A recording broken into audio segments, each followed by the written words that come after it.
আমি সজীব ওয়াজেদ জয় বলছি। বাংলাদেশে এখন একটি বিশৃঙ্খল পরিস্থিতি চলছে।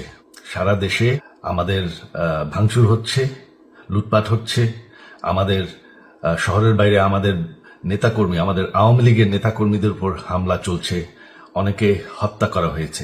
এই পরিস্থিতিতে আমি বলতে চাই, আওয়ামী লীগ হচ্ছে বাংলাদেশের সবথেকে পুরাতন গণতান্ত্রিক এবং সবথেকে বড় দল। আওয়ামী লীগ কিন্তু মরে যায়নি। আওয়ামী লীগ এই দেশকে, বাংলাদেশকে স্বাধীন করেছে। আওয়ামী লীগকে শেষ করা সম্ভব না।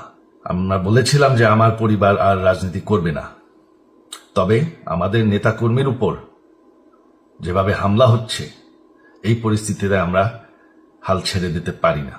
বাংলাদেশে যদি গণতন্ত্র, নতুন বাংলাদেশ গড়ে তুলতে হয়, আওয়ামী লীগ ছাড়া সম্ভব না।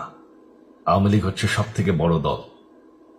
আওয়ামী লীগ কোথাও যাবে না, আওয়ামী লীগ শেষ হয়ে যাবে না, আওয়ামী লীগকে শেষ করা সম্ভব না। আওয়ামী লীগের নেতাকর্মীদের আমি সবাইকে আহ্বান জানাচ্ছি যে আপনারা সাহস নিয়ে দাঁড়ান, আপনারা একা না, আমরা আছি। বঙ্গবন্ধুর পরিবার কোথাও যায়নি, আমরা আপনাদের সাথে আছি। দেশকে, আমাদের নেতাকর্মীদেরকে, আওয়ামী লীগকে রক্ষা করার জন্য যা প্রয়োজন আমরা করতে প্রস্তুত। এই যে আমাদের বর্তমান যারাই আছে ক্ষমতায়, তাদেরকে আমি বলবো যে আমরাও একটি গণতান্ত্রিক, শৃঙ্খল, নিরাপদ বাংলাদেশ চাই, জঙ্গিবাদ মুক্ত। তার জন্য আমরা সবার সাথে আলোচনা করতে প্রস্তুত। শুধুমাত্র তারা যদি জঙ্গিবাদ এবং ভায়োলেন্স বাদ দেয়।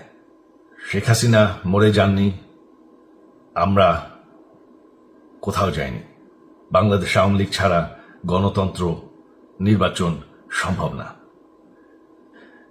এই বলে আমি আমার কথা শেষ করছি। জয় বাংলা।